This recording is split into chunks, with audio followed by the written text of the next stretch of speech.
Ummannoor saint John സ്കൂളിലെ SSLC 1992 batch പൂർവ്വ വിദ്യാർത്ഥികളുടെ 2025 പ്രവർത്തനങ്ങളുടെ ഉദ്ഘാടനം നടന്നു. മയ്യനാട് SS സമിതി അഭയകേന്ദ്രത്തിലെ അന്തേവാസികൾക്കൊപ്പമായിരുന്നു പുതിയ പ്രവർത്തനങ്ങളുടെ ഉദ്ഘാടനം നടന്നത്. പ്രവർത്തനങ്ങളുടെ ഉദ്ഘാടനം അഭയകേന്ദ്രം മാനേജിംഗ് ഡയറക്ടർ ഫ്രാൻസിസ് സേവ്യർ നിർവഹിച്ചു. എല്ലാവരെയും മാനസികരോഗത്തിന്റെ ട്രീറ്റ്മെന്റ് വിധേയമാക്കുന്നുണ്ട്. ഇങ്ങനെ സംസാരശേഷി പോലും കാണത്തില്ല ഇവരെ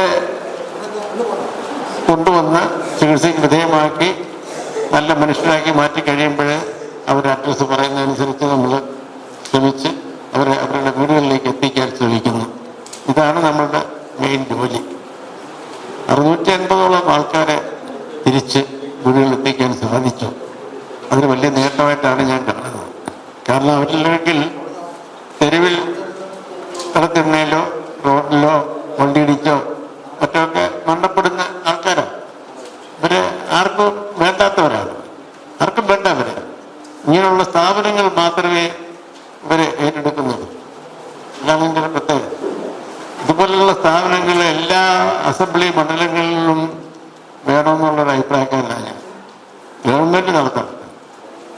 ഗവൺമെൻറ്റിൻ്റെ മുൻകൈയെടുത്ത് ഇതുപോലുള്ള സ്ഥാപനങ്ങൾ നടത്തണം. ഇപ്പം ഇഷ്ടംപോലെ ആളുകളെ വീടുകളിലും മക്കൾക്കും ബന്ധുക്കൾക്കും വേണ്ടാതെ കിടക്കുന്ന ആൾക്കാരുണ്ട്. അതിൽ കുറച്ചുപേരിവിടെ ഉണ്ട്. ഇവിടെ ഉണ്ട്. ഇന്ന് ഞാൻ ഒരു സഹോദരി കാണാൻ വന്നപ്പോഴേ അവിടെയൊക്കെ പറഞ്ഞ് കൊണ്ടുപോയി നിങ്ങളുടെ മതാചാരം അനുസരിച്ച് പ്രാർത്ഥനയൊക്കെ നടത്തി അദ്ദേഹത്തിൻ്റെ അവസാന കാലഘട്ടത്തിൽ നിങ്ങളുടെ കൂടെ ഉണ്ടാകട്ടെ, അതാണ് ഏറ്റവും നല്ലത് എന്ന് പറഞ്ഞ് ഞാൻ ഉപദേശിച്ച് വിട്ടു. മിക്കവാറും 2 ദിവസത്തിനകം കൊണ്ടുപോകാമെന്ന് പറയപ്പെടും. അപ്പം അങ്ങനെ ബന്ധുക്കളുടെ കൂടെ നമ്മുടെ സഹോദരങ്ങളെയും നമ്മുടെ മാതാപിതാക്കളെയൊക്കെ നമ്മൾ തന്നെ സംരക്ഷിക്കണം എന്നുള്ളത് കാണിക്കാനാണ്. പൂർവ്വ വിദ്യാർത്ഥി സംഘടനാ പ്രസിഡന്റ് ബിനോയ് ജോർജ് അധ്യക്ഷത വഹിച്ചു. Secretary TP Prince, vice president Shajimon MG, joint secretary Daisymol KS, treasurer Biju Pappachan തുടങ്ങിയവർ സംസാരിച്ചു. അഭയകേന്ദ്രത്തിലെ അന്തേവാസികൾക്കൊപ്പം ഭക്ഷണം കഴിച്ചാണ് ഇവർ മടങ്ങിയത്. News desk, Kerala prime today.